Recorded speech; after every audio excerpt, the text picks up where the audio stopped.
લેવા વાળાનું ભરાતું નથી કોઈ દી. ઘરની અંદર પૈસા પાત્ર લોકો હોય, ખૂબ પૈસો હોય, પણ હરામ બરોબર જો ઘરવાળીને દિવાળીના દિવસોમાં બે હારી હાડી લાવી દેતા હોય કે 5 તોલા દાગીના કરાવી દેતા હોય, એમાં તારે શું જરૂર છે? કે એ તો હાડી હોય તો હાલે, કે એ તો છોકરા હોય એ નવા લુગડા પહેરે. આપણે તો ધોઈને ઇસ્ત્રી કરાવીને પહેરી લેજે ને, તું તાર હાલશે. ધરાર નો લઈ દે, માને જ નહીં.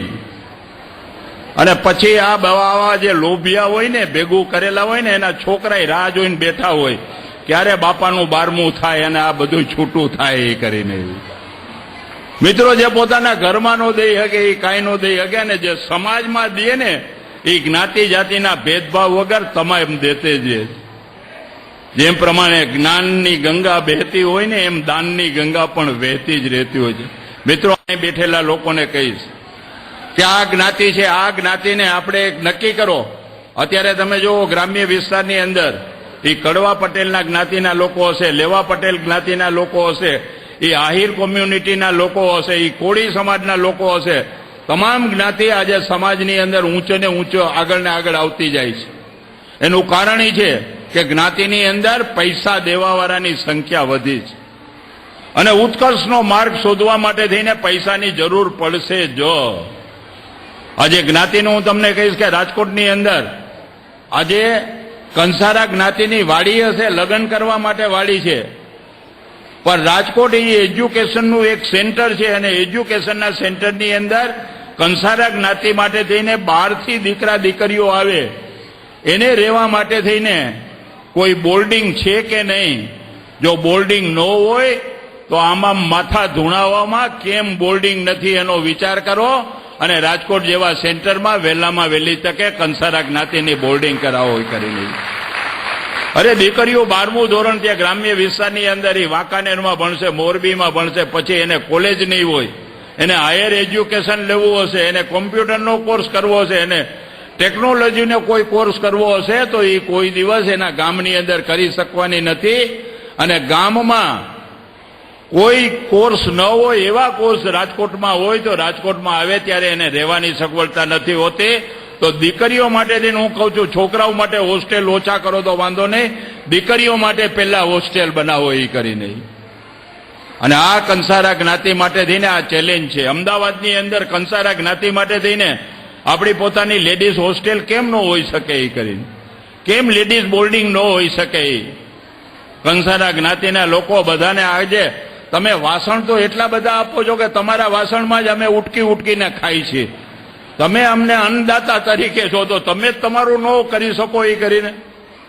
અને દીકરીઓને ભણાવો, દીકરાને ભણાવો, વિદ્યાદાન આપો. વિદ્યાદાન જેવું મોટામાં મોટું એકેય દાન નથી કરીને. કૃષ્ણ ભગવાનના ચરણે ઓછા પૈસા ધરશો તો હાલશે, પરંતુ અહીંયા વિદ્યાની અંદર વધુમાં વધુ પૈસા આપો. નક્કી કરો કંસારા સમાજ, આજે તમે ભેગા થયા છો તો કે આપણે ગુજરાતના જે મોટા શહેરો છે અને જેની આજુબાજુ આપણી કંસારા જ્ઞાતિની વસ્તી વધુ છે, ત્યાં આપણે વહેલામાં વહેલી તકે એ બહેનો માટેનું એક હોસ્ટેલ કે બહેનો માટેની બોર્ડિંગ બનાવશું, છોકરાઓ માટેની પણ બોર્ડિંગ બનાવશું. પછી જો તમારા દીકરા દીકરીઓ કેવા ભણીને થાય છે એ કરીને.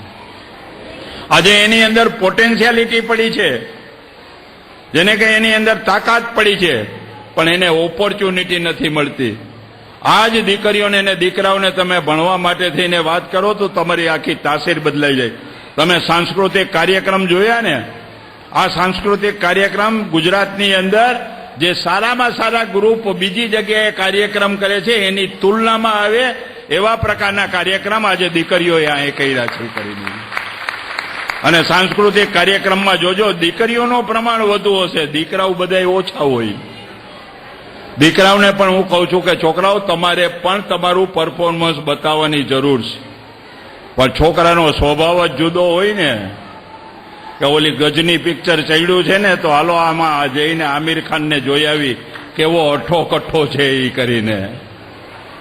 એ ચાઇના ટુ ચાંદની ચોક સુધીનું છે ને, એમાં અક્ષય કુમારના કેવા એક્શન આવે છે એ હાલો જઈને જોઈ આવી. એ ફિલ્મમાંથી નવરા ન થાય એ સાંસ્કૃતિક કાર્યક્રમો ન કરી શકે. સાંસ્કૃતિક કાર્યક્રમોની અંદર ભાગ લેવો એ એક સ્વભાવ હોવો જોઈએ, એક ક્રિએટિવ મેન્ટાલિટી હોય કે હું કંઈક ને કંઈક સર્જનાત્મક હું કામ કરીશ કરીને. અને આ જે ક્રિએટિવ મેન્ટાલિટી છે ને આપણને એક નાનું કામ લાગે છે, પણ અહીં જે સ્ટેજ ઉપર ડાયસ ઉપર જે ભાગ લે છે, ડાયસ ઉપર લઈને એ ગીત ગાતા હોય, ડાયસ ઉપર હાજર રહી અને જે પોતાનું પ્રવચન આપી શકતા હોય ને, એ સમાજની અંદર મોટા થઈ અને ઘણા આગળ વધી શકે એ નિર્વિવાદ વાત છે એ કરીને. આજે અહીં બેઠેલા લોકોમાંથી હું કહું છું કે કેટલા લોકોને કહો કે હાલો આવીને માઇક ઉપર તમે એક સબ્જેક્ટ ઉપર 20 મિનિટ બોલી જાઓ, કેટલા બોલી શકશે એ કરીને? આજે કેમ નથી બોલી શકતા? નથી શકતા એટલા માટે થઈને આપણે ભૂતકાળની અંદર આવા સ્ટેજ ઉપરના કોઈ પ્રોગ્રામ નથી આપ્યા, જેને ઇંગ્લિશમાં કે સ્ટેજ ફિયર આપણામાં હોય છે. માણસને સ્ટેજ ફિયર એ ત્યારે દૂર થાય અને એનો વિકાસ ત્યારે જ થાય કે એ વધુમાં વધુ સાંસ્કૃતિક કાર્યક્રમમાં પોતાનું પરફોર્મન્સ બતાવી શકે એ કરીને. મિત્રો, આજે કંસારા જ્ઞાતિ માટે થઈને સારામાં સારો અવસર છે. તમે જ્યારે ભેગા થાવ છો ત્યારે નક્કી કરો કે આપણે જ્ઞાતિ માટે હવે શું કરવું છે.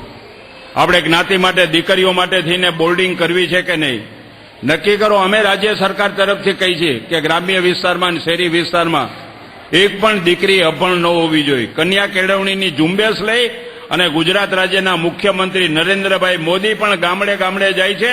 એ જોડી ફેલાવીને ભીખ માગે છે કે આ ભિક્ષાની અંદર મારે રૂપિયા નથી જોતા, મારે મિલકત નથી જોતી, આ મારા ભિક્ષા પાત્રની અંદર તમારી દીકરીને મારી નિશાળની અંદર ભણવા માટે થઈને મોકલો. આ ભિક્ષા પાત્ર લઈ અને દીકરીઓને ભણાવવાની વાત ગુજરાત રાજ્યના મુખ્યમંત્રી કરતા હોય. સ્ત્રી ભ્રૂણ હત્યા બંધ થવી જોઈએ, દીકરો ને દીકરી એક સમાન, એની વાત જો ગુજરાત રાજ્યના મુખ્યમંત્રી કરી શકતા હોય, વ્યક્તિએ જીવન જિંદગીની અંદર કંઈક સારું કામ કરવા માટે થઈને સંકલ્પ લેવો જોઈએ, એ સંકલ્પની યાત્રા જો ગુજરાત રાજ્યના મુખ્યમંત્રી કરી શકતા હોય, તો આવો જ્યારે ગુજરાત રાજ્યને સશક્ત વૈચારિક રીતે જે નેતા મળ્યા હોય છે, વૈચારિક રીતે જેની આગેવાની છે એવી વ્યક્તિ મળી હોય, તો આપણે જોઈછી શું કરી. જેટલી સગવડતા જોતી હોય એટલી ગુજરાત રાજ્ય સગવડતા આપે છે. કંસારા જ્ઞાતિની અંદર એક પણ દીકરો કે દીકરી કમસે કમ ગ્રેજ્યુએટ કરતા ઓછા ભણેલા ન હોવા જોઈએ એવો ઠરાવ કરવો એ કંસારા જ્ઞાતિના હિતની વાત છે. એ કરીને શેના માટે થઈને અહીં અમે જોઈ છે, અહીં ડાયસ ઉપર બધા બેઠા છે, એ અન્નપૂર્ણાબેન એક જ છે. હું તો અહીંયા બહેનોને કહું છું કે તમે ભણી ગણીને એટલા આગળ વધો કે ભાઈઓને કહેવું પડે કે ભાઈ મને સ્ટેજ ઉપર લ્યો ને, તમે બધા બહેનોને જ લ્યો છો તો અમને તો લ્યો. એવી બહેનો સશક્ત થાય એવું હું ઈચ્છું છું. એ કરી બહેનોમાં તાકાત છે એ કરી. આજે જુઓ અન્ય જ્ઞાતિની અંદર તમે જાઓ, બહેનો એટલા બધા સરસ પ્રવચન આપે છે. આજે અન્નપૂર્ણાબેનને અહીંયા જો માઇક આપવામાં આવે ને તો મારા કરતા સારું બોલી શકે એવી એને તાકાત છે એની અંદર. આજે અહીં બીજેલા બેઠેલા જે બહેનો હતા એ સરસ મજાનું નાટક ભજવતા હતા, એની અંદર એ તાકાત રહેલી છે. આ બહેનોની અંદર રહેલી તાકાત, આજે જે બહેનોની અંદર રહેલી તાકાતને આપણે ઓળખવાની જરૂર છે અને બહેનોની અંદર રહેલી તાકાતને અવગણવાને બદલે એને યોગ્ય રીતે એનો વિકાસ થાય અને કંસારા જ્ઞાતિના તમામ લોકો ખૂબ જ શિક્ષિત થઈ, ચારિત્રો તો છે જ, મેં પહેલા કહ્યું એ ચારિત્ર છે એમાં ખૂબ જ શિક્ષિત થાય અને તમે ખૂબ આગળ વધો એવું ગણપતિ રિદ્ધિ સિદ્ધિના દેવતા ગણપતિ દાદા તમને ખૂબ રિદ્ધિ સિદ્ધિ આપે એવી મારા અને રાજ્ય સરકાર વતી આશીર્વાદ આપું છું. ધન્યવાદ, આભાર. ભારત માતા કી.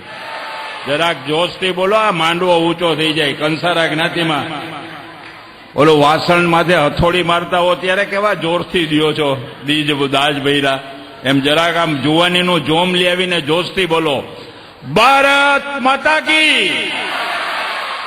આભાર.